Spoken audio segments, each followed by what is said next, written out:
Dukun bisnis, fenomena mistik di balik gedung pencakar langit.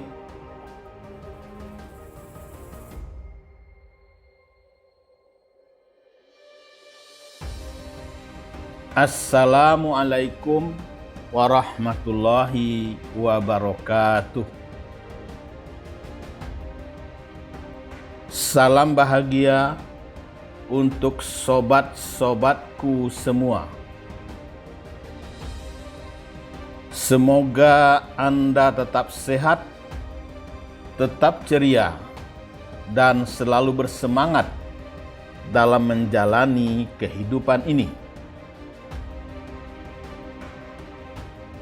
Selamat jumpa lagi di kanal kesayangan kita bersama.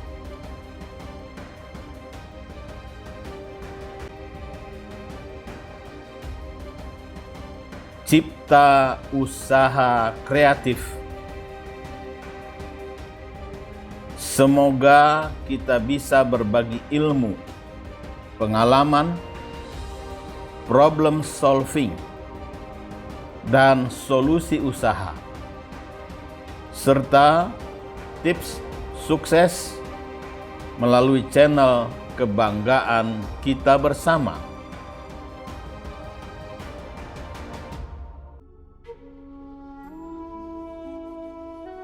Sobat-sobatku yang dikasih sayangi Allah, semua orang tentu ingin kaya, memiliki banyak uang, dan berlimpah harta. Mereka menyangka kekayaan identik dengan kebahagiaan hidup yang sempurna, bisa melakukan banyak hal, terpenuhi segala keinginan dan prestis.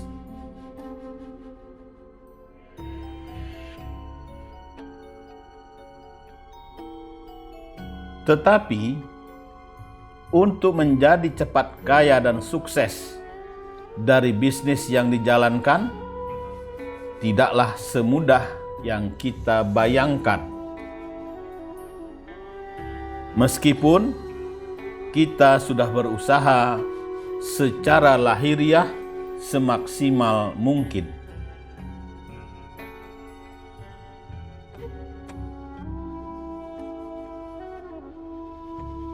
Karena itu, memaknai bisnis sebagai seni memperkaya diri memang gampang susah.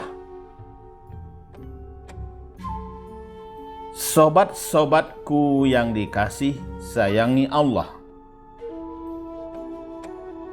sebagian mungkin memaknai bisnis dari segi perhitungan dan mengelola modal serta aset yang dimiliki menjadi pundi-pundi keuntungan. Tidak sedikit orang punya mimpi memiliki kerajaan bisnis yang besar, bahkan menggurita.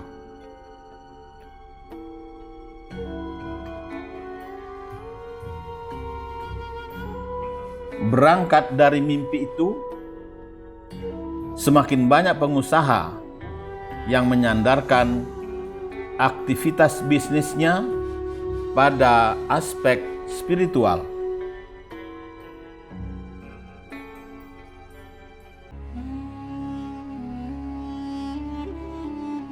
Dengan harapan bisnis yang dirintisnya kokoh bertahan meski diterpa gelombang. Gambaran ini sangat kontras jika disandingkan dengan kondisi zaman di mana manusia hidup dalam dunia serba modern. Meski tidak secara terang-terangan, aroma mistik atau spiritual di balik perjalanan bisnis bukanlah hal yang aneh.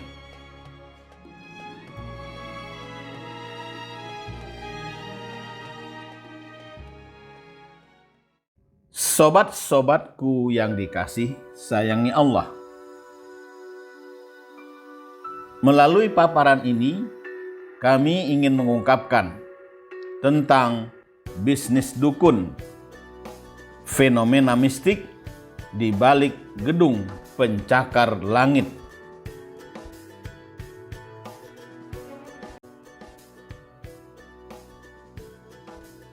Dukun bisnis di zaman modern antara kepercayaan dan himpitan ekonomi.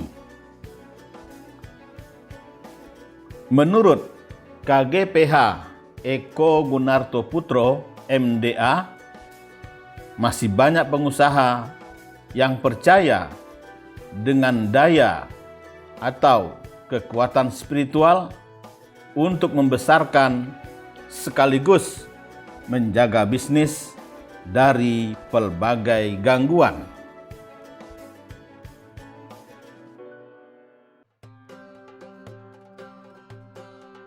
Menurut konsultan spiritual bisnis ini, perjalanan karirnya selalu dihiasi pengusaha atau pebisnis yang meminta bantuan konsultasi mistik untuk kelancaran bisnis di balik gedung pencakar langit Jakarta.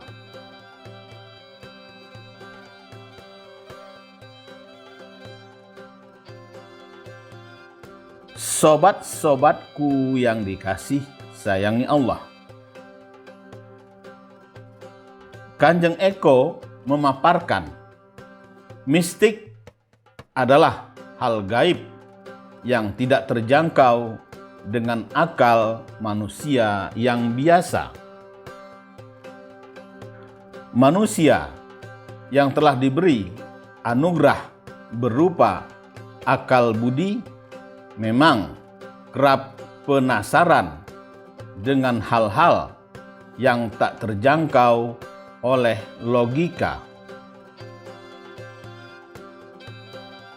Terlebih, mistik sendiri terbilang telah mengakar di Indonesia. Bahkan dalam perjalanannya juga menjadi tradisi.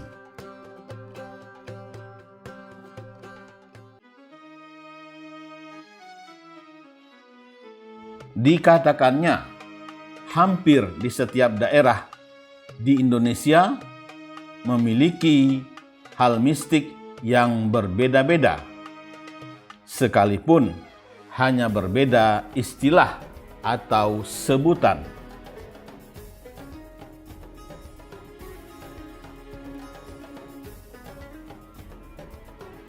Karena itulah, menurut Kanjeng Eko, penyebaran Islam di Nusantara menimbulkan akulturasi antara Islam dan mistik. Sobat-sobatku yang dikasih sayangi Allah. Mungkin Anda menyangka di era milenial ini mistik akan terpinggirkan. Masyarakat jadi lebih tertarik pada teknologi dan digitalisasi yang mana mengubah nilai mistik itu sendiri.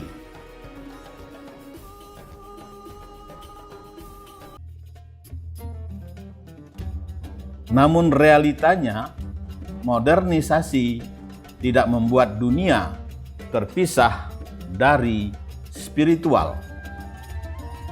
Pasalnya, ketertarikan pada hal mistik merupakan kecenderungan manusia.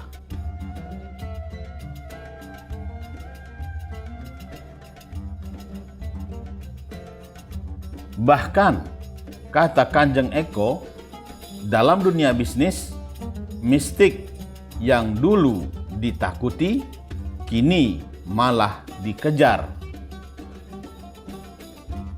Makanya, dalam berbagai bentuk kebudayaan populer seperti film dan cerita, hal mistik dan praktik klinik bisa saja termodifikasi oleh unsur-unsur yang datang dari globalisasi dan modernisasi.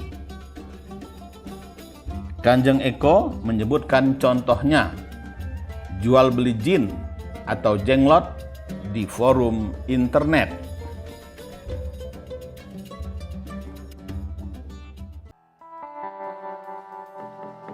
Sobat-sobatku yang dikasih sayangi Allah,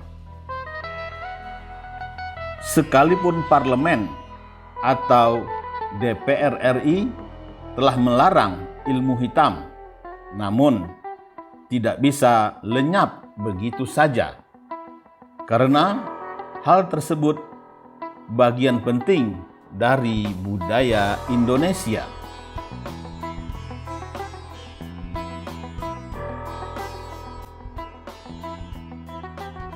Maka dari itu, keyakinan tentang ilmu hitam dan hantu ini akhirnya menciptakan peluang bisnis. Karena setiap orang percaya tentang gangguan makhluk halus, dan ini mempengaruhi semangat kerja dan produktivitas.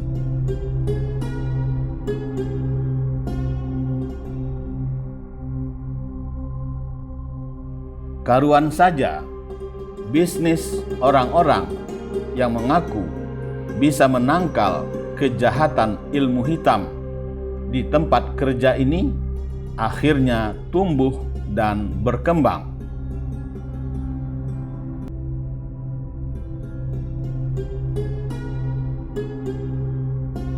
Mereka banyak dipanggil oleh perusahaan multinasional. Banyak manajer di kantor Jakarta yang memiliki dukun atau penangkal kejahatan ilmu hitam. Sobat-sobatku yang dikasih sayangi Allah, masyarakat meyakini bahwa kemampuan dukun sesungguhnya adalah kemampuan untuk berinteraksi dengan makhluk halus seperti bangsa jin.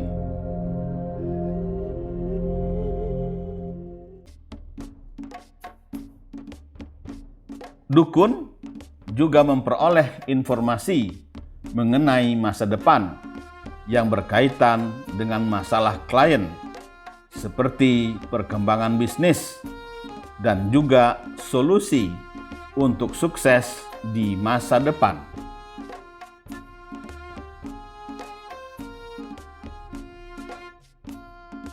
Dukun menempati hampir di setiap struktur dalam masyarakat, mulai dari struktur sosial, ekonomi, politik, dan budaya.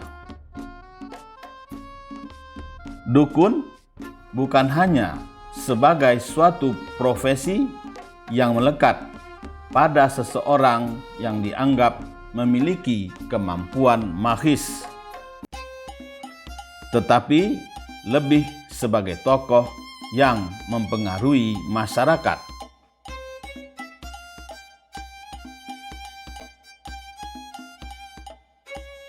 Sobat-sobatku yang dikasih sayangi Allah, posisi dukun dalam struktur masyarakat mempengaruhi kehidupan masyarakat mulai dari bawah hingga kelas atas.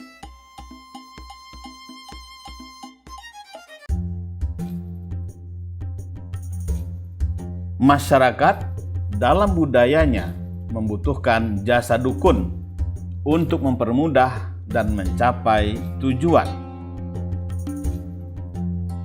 Masyarakat Nusantara yang kental dengan mistis magis tidak dapat terlepas dari peran dukun. Dari sini sangat jelas peran dan posisi dukun dalam struktur masyarakat Indonesia.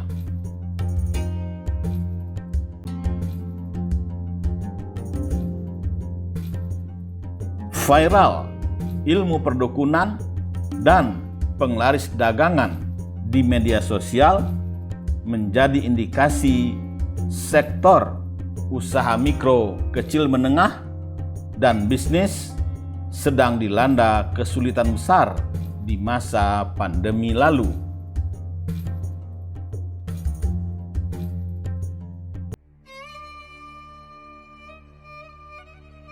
Pasalnya, di tengah medan bisnis yang masih dinamis dan banyak masalah konvensional belum tertangani, pandemi muncul dan semakin memperkeruh kondisi tersebut.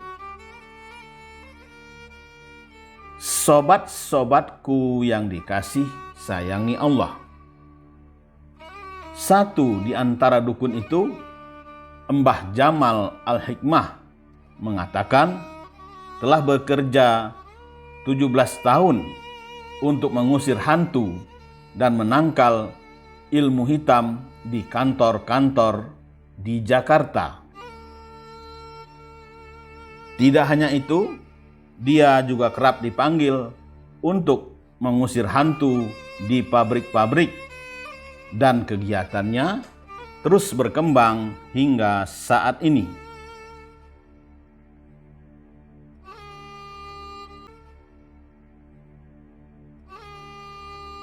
Menurut Mbah Jamal, dukun adalah penyembuh yang dalam berbagai cara menjembatani alam fisik dan non-fisik.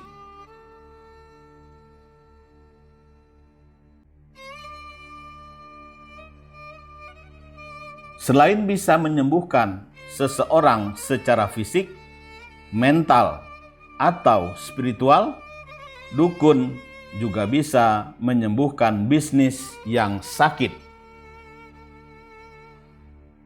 Mbah Jamal melakukan audit spiritual pada perusahaan yang mengalami krisis keuangan, lalu mendiagnosis secara spiritual dan mengobatinya dengan ritual tertentu.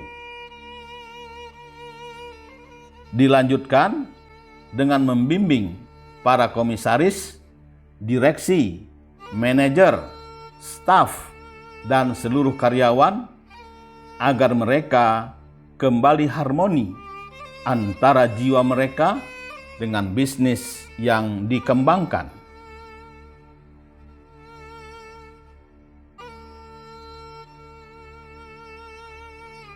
Sobat-sobatku yang dikasih sayangi Allah, sehubungan dengan hal itulah Mas Ngabehi Pujo Irawan Wijaya Diprojo mengingatkan agar para pengusaha menyadari pentingnya kekuatan spiritual dalam bisnis.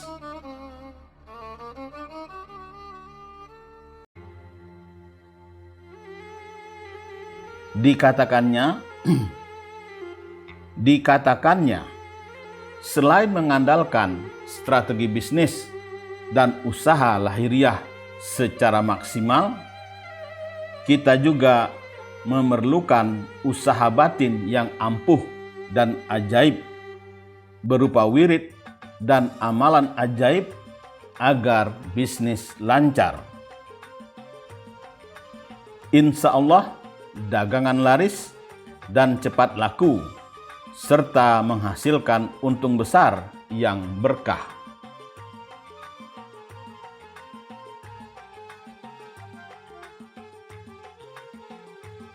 Sobat-sobatku yang dikasih sayangi Allah, Mas Irawan Wijaya SE yang merupakan seorang penasehat spiritual Keraton Solo itu menegaskan, spiritualitas sangat diperlukan saat berbagai teori ekonomi dan bisnis macet.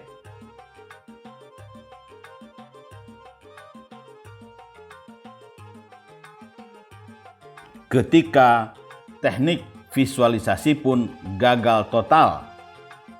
Bahkan teknik goal setting meleset. Karuan saja berbagai teori manajemen pemasaran pun melempem.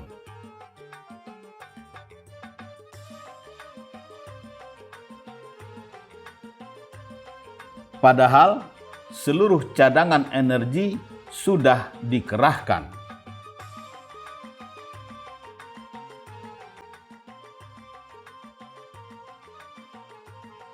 Lakukanlah jeda sejenak.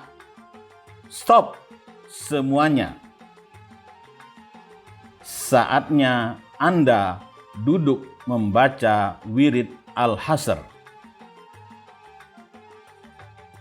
Dalam keadaan seperti ini, sudah saatnya kita lebih dekat kepada Allah Subhanahu wa Ta'ala, Rabb yang Maha Kuasa.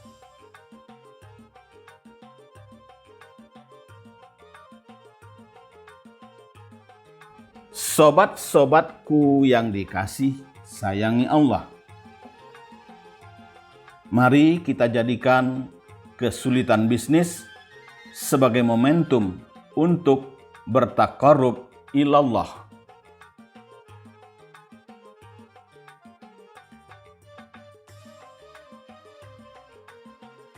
Yuk kita mendekatkan diri pada Allah Subhanahu wa Ta'ala.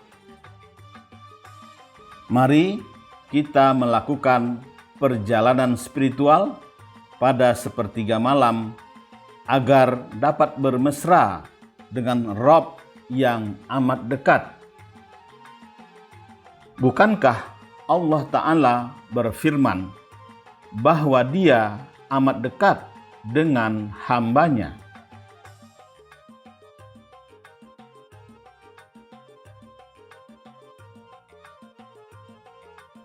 Apabila hamba-hambaku bertanya kepadamu tentang aku, maka jawablah bahwa aku dekat. Aku mengabulkan permohonan orang yang berdoa apabila ia memohon kepadaku. Quran Surat Al-Baqarah ayat 186.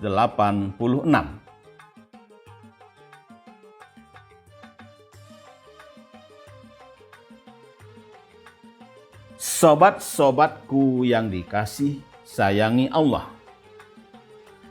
Seiring dengan itu, konsultan Al-Hikmah Suhu Indrawijaya mengajak para pebisnis agar mengambil hikmah dari kesulitan ekonomi yang mereka alami pasca pandemi COVID-19. Menurut Direktur Rumah Sehat Al-Hikmah Jambi itu, hikmah terbesar dari pandemi COVID-19 adalah bangkitnya kesadaran spiritual di kalangan pengusaha. Semakin banyak pebisnis yang menyadari bahwa pengusaha yang sukses tak cukup hanya mengandalkan kemampuan intelektual dan kecakapan manajemen.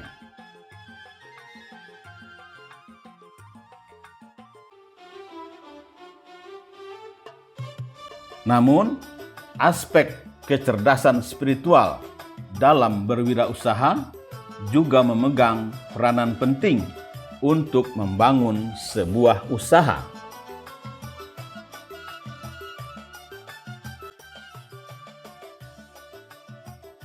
Dikatakannya, selama ini mungkin spiritualitas dan bisnis tidak berjalan bersama. Pasalnya, bagi para pebisnis, umumnya kedua kata ini tampaknya bertentangan satu sama lain. Padahal, dalam kehidupan profesional akan sangat bermanfaat jika mereka melakukannya.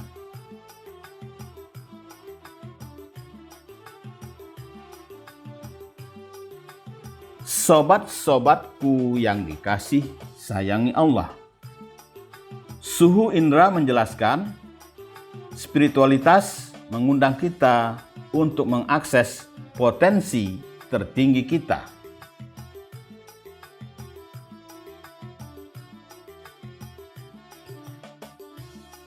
Hal itu memungkinkan kita melakukan lebih banyak dengan lebih sedikit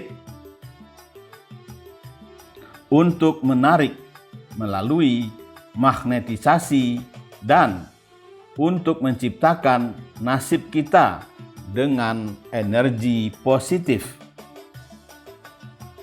sehingga kita bisa mentransformasikan bisnis kita dengan energi spiritual ini.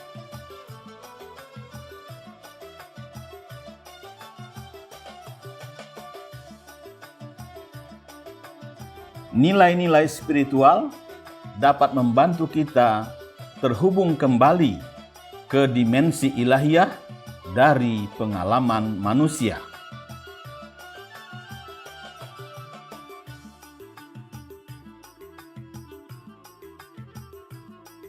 Sehingga kita berbeda dari mereka yang materialistis, yang berfokus pada pemenuhan kebutuhan dasar manusia, makanan, tempat tinggal, kesehatan, pendidikan, dan keinginan manusia yang memuaskan, keuntungan, kekuatan, kebanggaan, serta properti. Nilai-nilai spiritual yang dimaksud antara lain: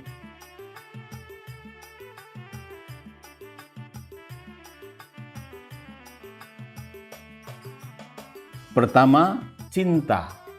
Kedua, kasih sayang.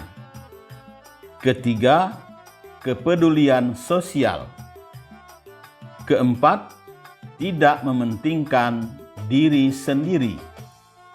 Kelima, kerendahan hati. Keenam, kejujuran.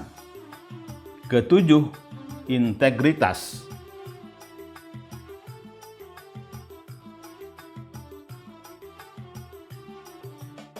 Alhamdulillah, Anda sudah menyimak video ini sampai selesai. Tolong videonya diberikan komentar, subscribe, like, share, dan nyalakan tanda loncengnya. Terima kasih atas atensi Anda. Wabillahi taufik wal hidayah. Wassalamualaikum warahmatullahi wabarakatuh.